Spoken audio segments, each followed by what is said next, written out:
दोस्तों, पिछली बार हमने पढ़ा अब्दुल्लाह और बदैल के पराजित होने के बाद हज्जाम ने सिंध की विजय का दायित्व मीर कासिम को सौंपा, जो उसका दामाद और भतीजे दोनों थे। इस समय उसकी आयु मात्र 17 वर्ष थी। वह वीर और कुशल सेनायक था। मीर कासिम मकरान के रास्ते स्थल मार्ग से सिंध पर हमला किया। उसके साथ सीरिया इराक के 6000 चुने घुड़सवार, 6000 ऊँट सवारों, 3000 भारवाही ऊँटें थी। जल मार्ग से 5 बड़ी मशीनें भेजी गयी। एक मशीन के साथ 500 आदमी थे एवं 5 मशीनों ने मिलकर 2500 सैनिक थे। मकरान के पास वहाँ का गवर्नर मोहम्मद हारून भी अपनी सेना सहित उसके साथ हो लिया। मकरान से मोहम्मद बिन कासिम देवल की ओर बढ़ा। मार्ग में जाटों और मेड़ों को भी उसने पक्ष में कर लिया। वे मीर कासिम से इसलिए मिल गए क्योंकि उनके साथ सिंध का राजा दाहिर का व्यवहार अच्छा नहीं था। वहाँ के बौद्ध दाहिरों से असंतुष्ट थे और उन्होंने आक्रमणकारियों का स्वागत किया। एक विशाल सेना के साथ 1712 में मीर कासिम ने देवल के बंदरगाह पर पहुंचा और उसे घेर लिया। दाहिर या तो भयभीत होकर या फिर मोर्चे की दृष्टि से सिंध के पश्चिम प्रदेशों को छोड़कर उसके पूर्वी किनारों पर युद्ध की तैयारी में लग गया। अरबों ने देवल का अधिकार कर लिया। 3 दिन तक जनसंहार होता रहा। 17 वर्ष से अधिक आयु वाले सभी पुरुषों को मौत के घाट उतार दिया गया तथा शेष को गुलाम बना लिया गया। देवल पर अधिकार के बाद मीर कासिम नीरून की ओर प्रस्थान किया। इस समय नगर पर बौद्ध भिक्षुओं व ब्राह्मणों का अधिकार था। बौद्धों ने बिना युद्ध किए ही आत्मसमर्पण कर दिया। नीरून के बाद मीर कासिम सेवान की ओर बढ़ा। सेवान दाहिर का चचेरा भाई बजराहर का शासन था। इसने अरबों का मुकाबला करना चाहा, किंतु नगर निवासी अधिकांश बौद्ध थे। वे युद्ध नहीं करना चाहते थे। बाजार ने नगर छोड़ने के लिए बुदिया के जाटों के पास शरण किया और सेवान के निवासियों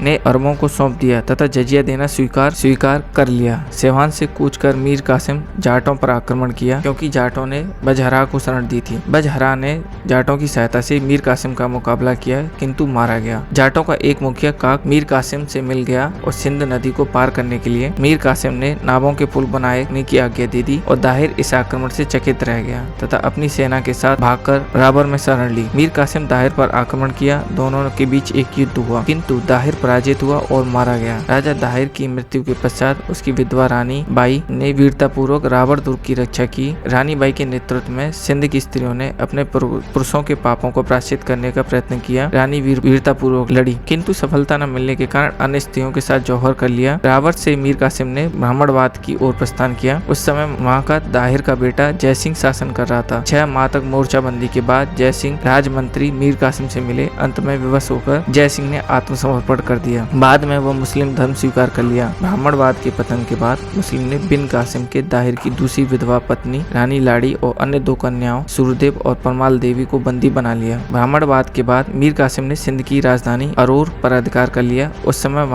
यहाँ का दाहिर के पुत्रों का अधिकार था। इसके साथ ही संपूर्ण सिंध पर अरबों का अधिकार हो गया। दोस्तों, सिंध की विजय के बाद 1713 में मीर कासिम ने मुल्तान पर आक्रमण किया। 2 माह की घेराबंदी के बाद वह मुल्तान पर विजय प्राप्त करने में सफल हुआ। अरबों को मुल्तान से इतना सोना प्राप्त किया कि उसे स्वर्ण नगरी कहकर पुकारने लगे। मुल्तान की विजय के बाद मीर कासिम ने शेष भारत के विजय की योजना बनाने लगा। कन्नौज के लिए उसने अबू हकीम के अधीन 10,000 अश्वरोहियों की सेना भेजी, किंतु इस योजना से कार्यवंत पूर्व ही मीर कासिम का अंत हो गया।